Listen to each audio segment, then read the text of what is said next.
কোনোদিন ভান করতে নেই, অর্থাৎ নকল করতে নেই। নিজে যা তাই আছে, ভালো দেখতে ভালোই, খারাপ দেখতে খারাপ, ভালো আছি ভালো, খারাপ আছি খারাপ। কোনোদিন ভান করতে নেই, কারণ নকল জিনিসটা বেশি দিন থেকেও না, নকল করতে করতে নিজের অস্তিত্ব মানুষ হারিয়ে ফেলে। এইরকম একদিন একটি জমিদার কি করছিল, এত তার বিলাসবহুল জীবন ছিল, তার জন্য তার প্রচুর টাকা দেনা হয়ে গেছিল। এত টাকাই সে দেশে দেনা করে ফেলেছিল যে সে দেনা সে চুকাতে পারছিল না। লাস্টে কি করলো, পাওনাদারের হাত থেকে বাঁচবার জন্য সে পাগলের অভিনয় করতে আরম্ভ করলো। সবাই এসে দেখে দেখে ফিরে যায় যে জমিদার পাগল হয়ে গেছে, কি আর করা যাবে।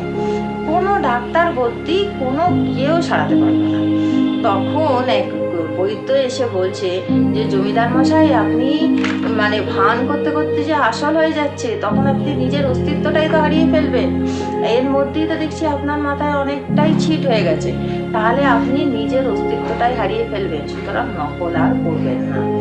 সেই কথায় সেই জমিদারের চৈতন্য ফিরল এবং সে কি করলো, এই পাগলামি করা ছেড়ে দিল। সুতরাং আমরা ভগবানের নামে ভণ্ডামি করে, পাগলামি করে কোনো লাভ নেই।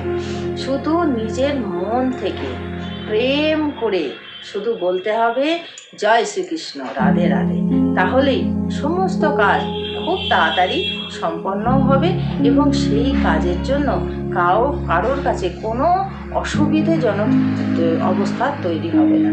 যা আছে যেমন আছে তার মধ্যেই সন্তুষ্ট থাকতে হবে। রাধে রাধে, জয় শ্রীকৃষ্ণ।